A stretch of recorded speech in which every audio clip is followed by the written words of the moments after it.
Untuk mengetahui update terkini terkait banjir bandang dan penanganannya di Bali, kita akan bahas malam hari ini bersama Abdul Muhari, Kapus Datin BNPB. Selamat malam, Pak Abdul. Terima kasih waktunya. Selamat malam, Mbak Ayu. Baik, Pak Abdul, kemarin kita mengetahui banjir bandang terjadi di sebagian besar wilayah di Bali dan juga NTT. Bagaimana kondisinya saat ini? Apakah semua titik sudah terpantau surut? Baik, untuk Bali kami sampaikan bahwa per sore ini sudah hampir semua titik yang sebelumnya tergenang itu sudah surut. Adapun yang per tadi sore pukul 17.00 WITA yang masih dipompa itu adalah basement dari Pasar Badung, dan kami kira seharusnya per malam ini itu sudah selesai. Jadi secara umum kondisi di Bali di 7 kabupaten kota yang terdampak sudah terkendali, dan untuk banjir sendiri sudah surut karena secara relatif pada hari ini itu tidak turun hujan.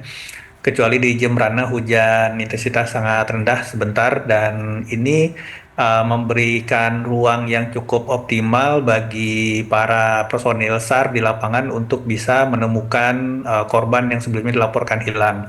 Perlu saya sampaikan bahwa untuk Bali yang sebelumnya dilaporkan korban hilang 16 sudah ditemukan 16, tetapi masih ada satu korban hilang. Oke. Jadi yang sebelumnya 16 ini sudah ditemukan 15, tetapi ditemukan satu korban yang tidak dilaporkan sebelumnya. Jadi total jasad yang sudah ditemukan 16, tetapi masih ada satu daftar pencarian orang yang masih akan dilakukan pencarian oleh Basarnas esok hari. Sedangkan untuk Nagekeo NTT itu untuk korban meninggal yang sudah ditemukan ada 4 orang. Seperti tadi disampaikan, Medan di Nagekeo ini sangat berbeda dengan Bali. Kalau Bali ini adalah urban flood, banjir yang terjadi di perkotaan, sehingga pengerahan alat perangkat personel itu sangat mudah. Sedangkan di Nagekeo ini adalah daerah ketinggian, dan posisi dan tipikal geografisnya sangat menantang karena topografi yang berbukit, sehingga alur banjir bandang ini bisa membawa runtuhan atau korban jiwa cukup jauh dari tempat dia sebelumnya bermukim. Ini yang menjadi tantangan, tetapi hari ini Deputi 3 Tanggap Darurat BNPB bersama Wakil Menteri PU sudah bisa menjangkau ke lokasi dan melihat situasi apa yang dibutuhkan untuk percepatan pencarian korban agar lebih optimal, Mbak Ayu.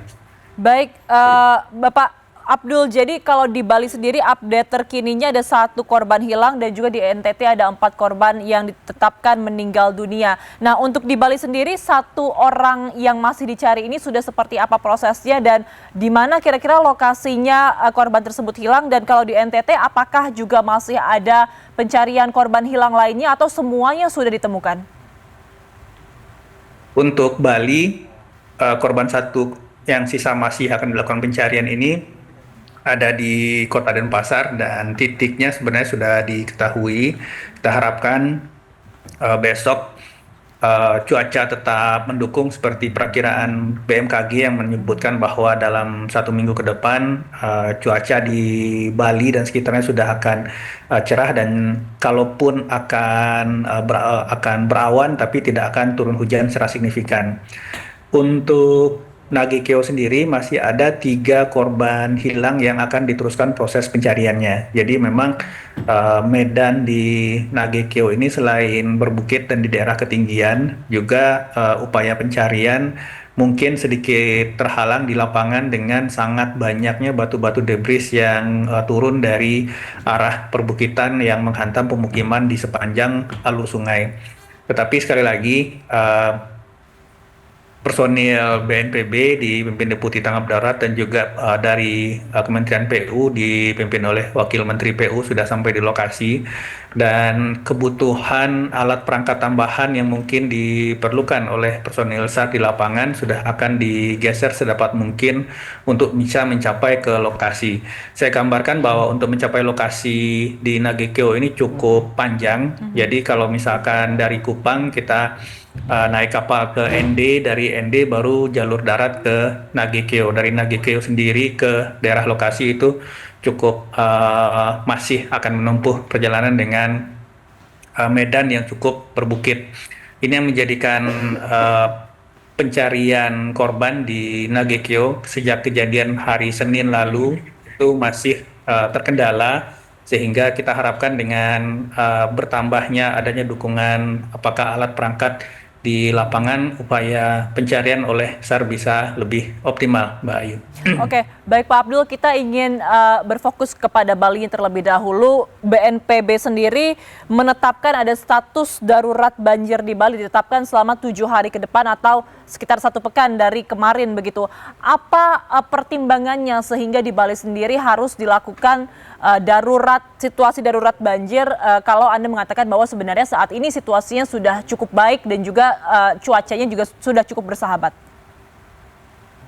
Ya, sebelumnya pemerintah provinsi akan menetapkan ini selama 2 minggu, jadi lebih Oke. panjang sebenarnya. Tetapi begitu kita melihat di lapangan, Kepala BNPB meninjau langsung situasi titik-titik terdampak mulai dari malam hari tadi, kemudian berdialog langsung dengan pengungsi di 2 titik pada pagi hari tadi.